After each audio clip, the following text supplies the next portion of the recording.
everyone, my name is Michelle Reyes, and for my book report, I decided to do it on the book Be My Guest. There we go.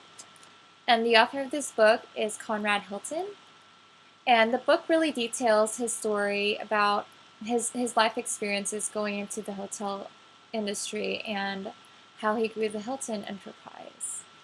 And after reading this book, I had a really hard time understanding the fact that him and Paris Hilton are related, because Conrad Hilton is actually a very hardworking, very persistent, knowledgeable guy and businessman, and he's very good at analyzing a business and making it 10 times more profitable and 10 times better. There is an incident in the book where he went to Cisco, Texas, and as he was talking to the hotel owner there, he was mentally taking notes in his head the different weaknesses of the hotel. Like, the hotel didn't have enough rooms to cater to a large group of people. I believe it only had about 50 rooms. The hotel didn't have a lot of amenities, like the amenities that we have now. And the hotel didn't have a gift shop or a grocery store within it.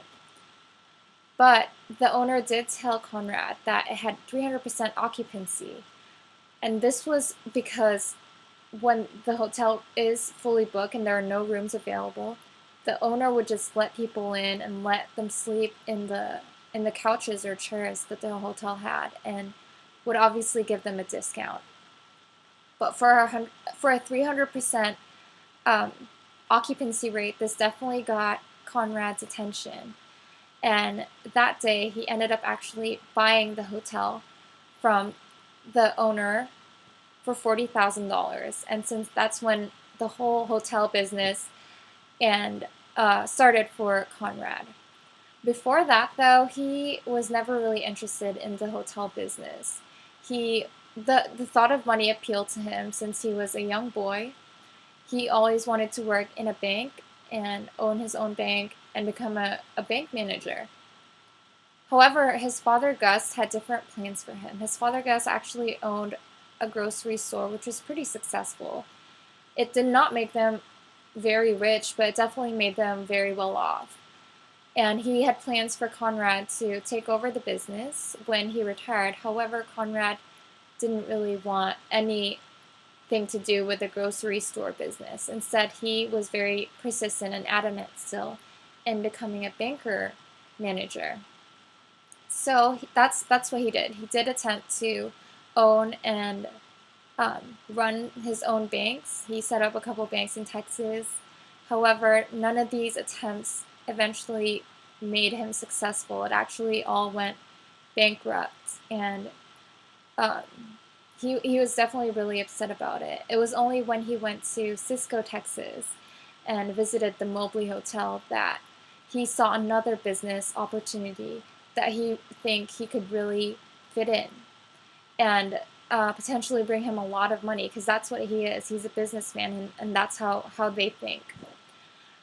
When he saw the hotel, he described it as finding a gold mine, or striking a gold mine, excuse me.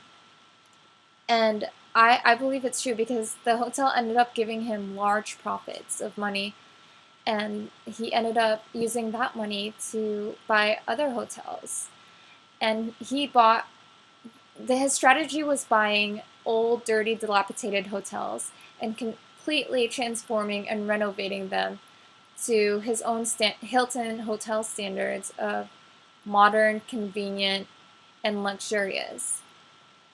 So he called this strategy mining for gold. And with all these new hotels, he incorporated his own strategies in it, such as installing air conditioning, putting in telephones inside the hotels, putting in alarm clocks in the hotels, providing more rooms for the hotels, turning closet space into gift shops, and even providing counter space for advertisers. When people would go in and check in, they would see advertisers, and Conrad would get profit from that. So he was doing really well up until the Great Depression that occurred around late 1920s, early 1930s. At this time, I believe he stated in the book that there's about 80% of the hotel business was in total ruins and everyone was declaring for bankruptcy. Even he himself was affected by the Great Depression. In the book, he was stating how he couldn't afford to live in the big house with his family anymore, that he had to move his family in with with him in the hotel, so they had to live in the hotel for a while. And that's another thing I like about this book a lot, is because Conrad Hilton, he's not afraid to talk about his humble past, because his humble experiences like bank failures or not being able to afford the family home, so he had to move his family in his hotel business, and it gives it a more realistic feel. And he still remains positive throughout the whole thing, which is very incredible.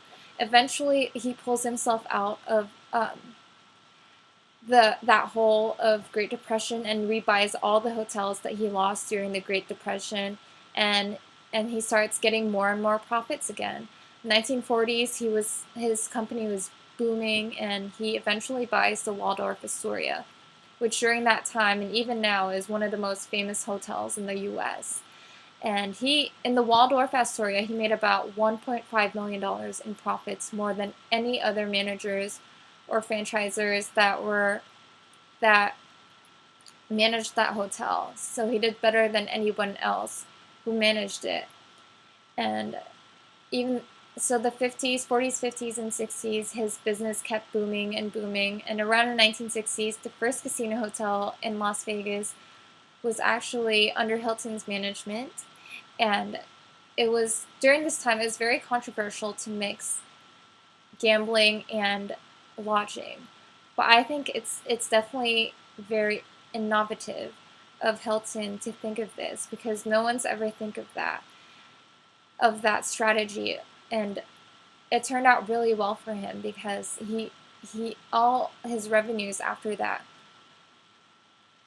doubled or tripled because of the revenues from the casino and the gambling.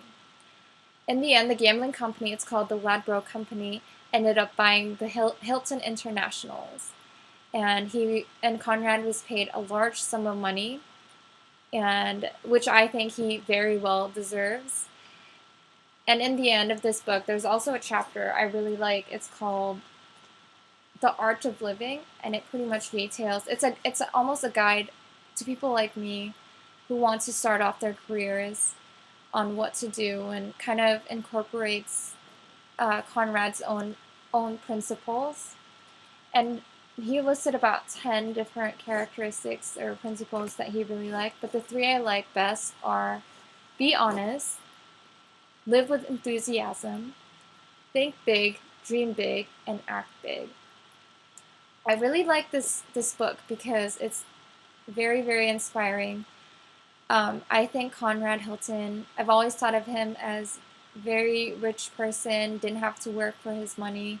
I thought he was an heir to the Hilton Corporation from a long time ago. But Conrad Hilton actually started the Hilton Enterprise.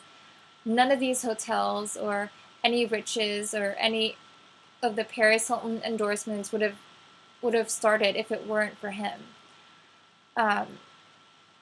He earned every little bit of that fame, of those riches, and he made a name for himself that would today still be a dominant part of the hotel business.